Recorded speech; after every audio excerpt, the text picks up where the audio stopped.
kaya. Yan, kakatapos na ng ulan dito sa amin. At itong itsura. Yan. Dito pa sa labas ng bakuran itong ating mga alagang tupa. So ang oras ngayon is 3:30 na ng hapon, pero napakadilim na ng paligid. Pero alas 3 pa lang ng hapon. Yan, kaya patukan na natin itong ating mga alagang manok. Ito ating mga alagang pabo. Medyo madilim-dilim na rin. Baka mamaya mga yan ay maghahapunan na. Umapon na sa kanilang mga hahapunan. So ang ating pinapaka dito sa ating mga alagang manok ay itong crack corn. Maganda naman yung result. Bumibigat na rin sila, tumataba. Kahit pa paano, kailangan natin gumastos ng konti dito sa patokan nila. Kailangan natin gastusan. Kasi ngayon ay meron nga palang ginagawa si Papa dito. Bali ito ngayon yung magiging broodingan ng ating pinaplanong 45 days. Hindi na 45 days, may lagyan natin dyan. Kahit mga alaga natin mga, yan, mga manok, mga native at mga pabo, dito natin sila i-brooding. So ito yung magiging broodingan nila. Yan, gawa lang yan sa second hand na yero, kawayan. Ito ay puno ng kakawate.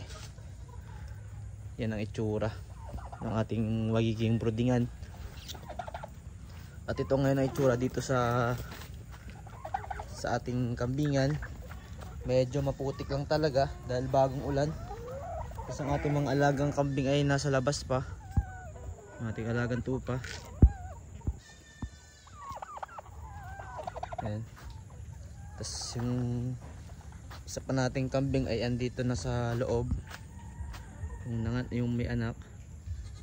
Tapos syempre yung ating mga alagang bower na kambing ay nandito sa loob ng kulungan nila. So bali ngayon ay mag-i-inject tayo ng vitamins sa ating mga bagong bisirong kambing o dun sa ating mga bagong panak na kambing. Mag-i-inject tayo ng vitamin B complex at iron. So yun yung ating i-inject sa ating mga bagong anak na kambing. So ganun yung ginagawa ko sa mga bagong panganak na kambing. Nagbibigay tayo ng vitamins 3 days after na sila ay maisilang o mga anak yung ating inahing kambing, ay nagbibigay tayo ng iron dun sa ating mga bagong kambing.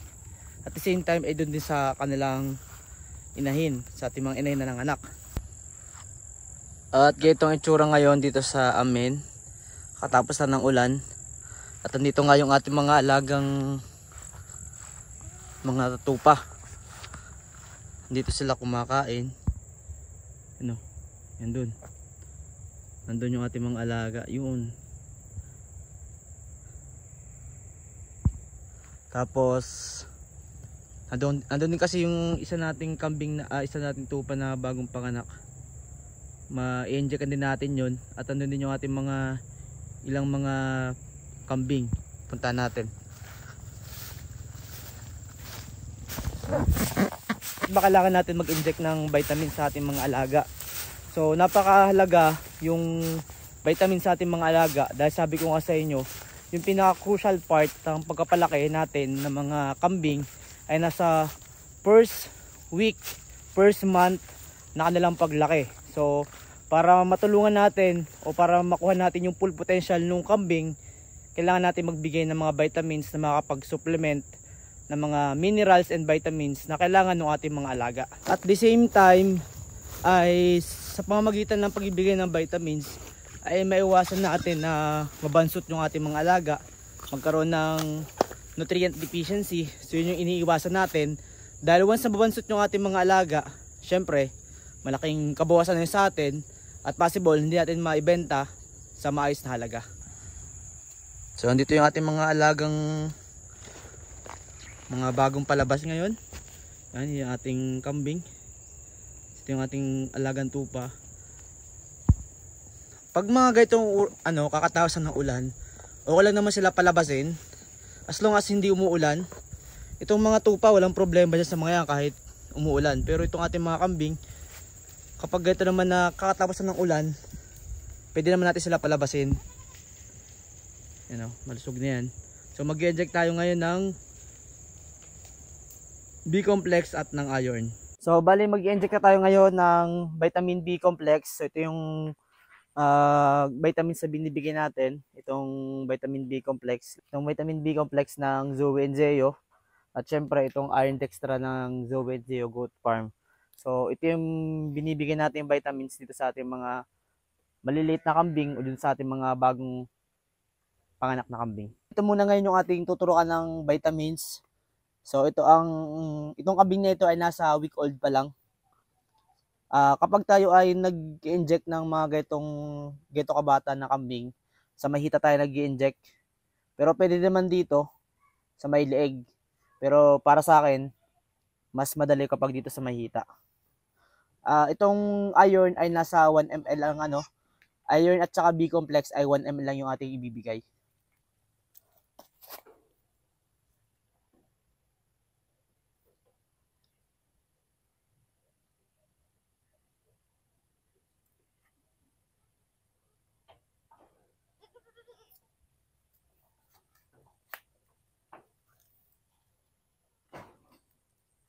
Tapos ito namang isa ay B complex. Dito naman sa kanyang may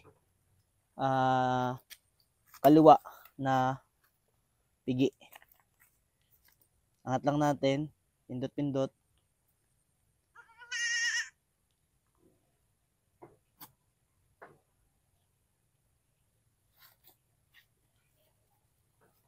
Yan, okay na.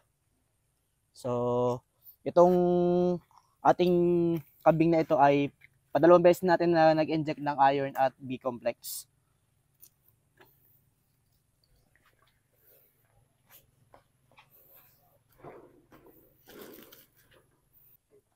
Yan, ito naman ang sunod nating injectan. So ito yung blackhead bower natin na 4 months. So ito yung anak ng ating kambing na si Bunog. Ngayon mag-inject din tayo ng B complex at iron dito sa kanya. Pag ganito kalaki na, ang pag-inject naman natin ay sa may leeg. Yung kanina, pag mga week old, day old, sa may, tayo nag-inject? Sa may pigi, dito sa mahita. Pero kapag ganito na kalaki, dito na tayo nag-inject sa may leeg nila. So, kakapay lang natin yung may malambot na part. Yan, kapay lang natin dito. Ito yung pinakalaman niya, no? Sa part na to. Makakapa nyo naman yung malaman na part, so doon tayo mag-inject. Inject lang tayo, dahan-dahan lang. Tapos na. Tapos atin lang uling i-massage yung part na ating tinurukan. So, dito tayo sa may right na leeg na dito tayo nag-inject sa may right na leeg. Ngayon naman dito tayo sa may kaliwa. So ngayon, itong i-inject naman natin ay B complex. Itong B complex, hindi mo siya masyadong masakit sa ating mga alagang kambing. Unlike ng ADE, DCM, at saka iron. Kasi sila ay medyo malapot yung gamot.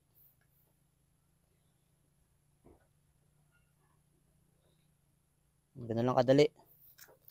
Kasi i-massage lang natin yung area na ating tinusukan.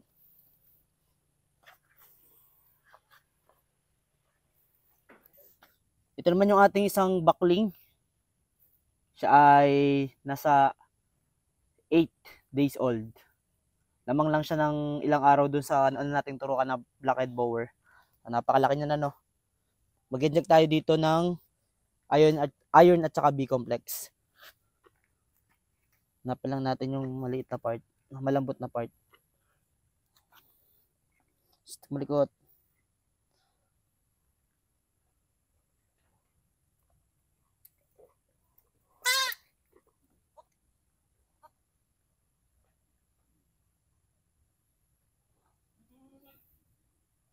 Massage lang ulit natin.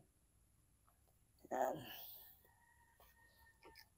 Tapos dito naman sa may kanan niya, mag-inject naman tayo ng B-complex.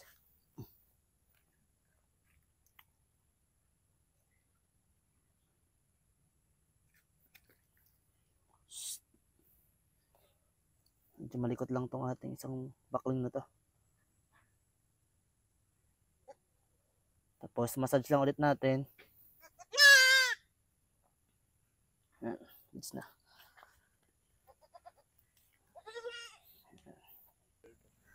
So ngayon pupunta natin yung ating mga alagang kambing at saka yung ating alagang tupa na bagong panganak.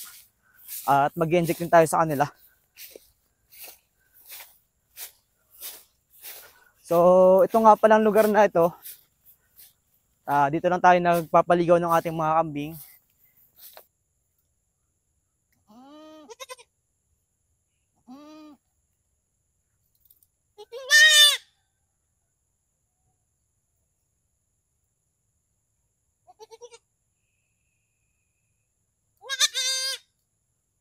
Sorry.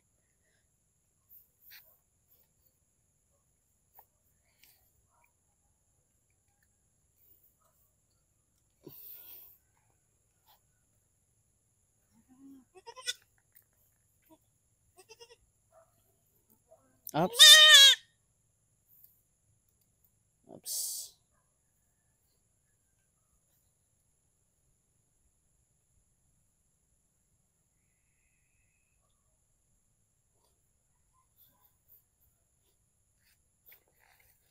Ayun na. Ay.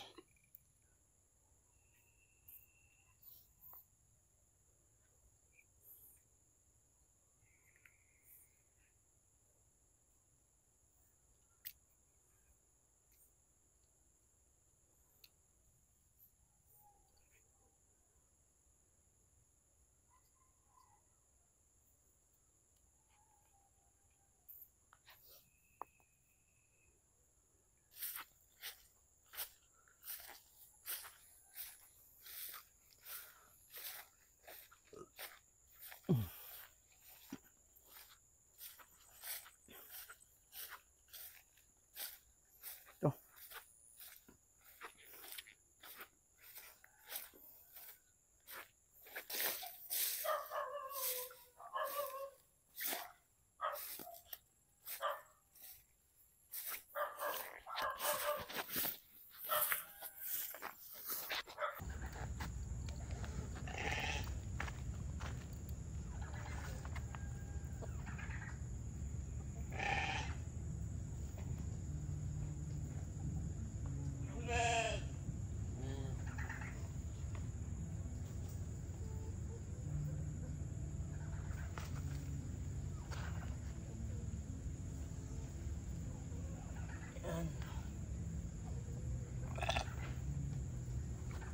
Kabila naman.